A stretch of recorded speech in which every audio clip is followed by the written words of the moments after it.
I used to be very shy. I used to be extremely shy growing up. I wonder why. How can I overcome my shyness? I realized that one of the things that the devil does is he tries to get us to begin to compare ourselves with other people. And once we start to compare, there's a tendency to think that there's something wrong with us. There's something off-putting about us. I remember then I didn't really like myself. And it's so weird now because when I look back, I'm just like, why? But I now know that that's the seed of the devil. The enemy will always hit you at the point of your greatest strength that God has ordained for you. Can you imagine if I was still shy? Can you imagine if I couldn't speak to people? When he does that, it's because he has seen something great coming up in your life. You have to be intentional about going back to build your esteem up in God. Get to a point where your esteem is built in God, not in the happenings around you. You're beautiful just the way you are. You're tall the way God has made you to be. You're plump the way God has made you to be. Can you just imagine if we all looked alike? The world would be so boring. Until you find yourself in that space and begin to carry yourself with that courage, you waddle in that self-doubt. And that's where shyness comes from. I don't think anyone is just naturally shy. People are shy because there's some things about themselves they don't want people to see. If you really find out what God has said about you,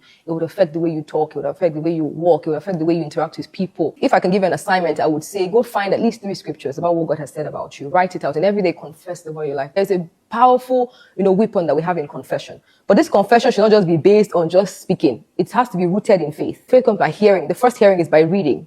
The second hearing is you saying it. It comes by hearing and hearing by the word of God. God says, I am beautiful. I've read it in the Bible. I believe it, but now I'm saying it to my life every day. God says I'm forgiven. God says I'm loved. God says I'm cherished. God says I'm his daughter. God says he has a plan for my life. He says he loves me. He cares about me. The more you say it, the more you actually begin to imbibe it. And this shyness will go away. So you're not just shy. You need to just work on who God has said you are.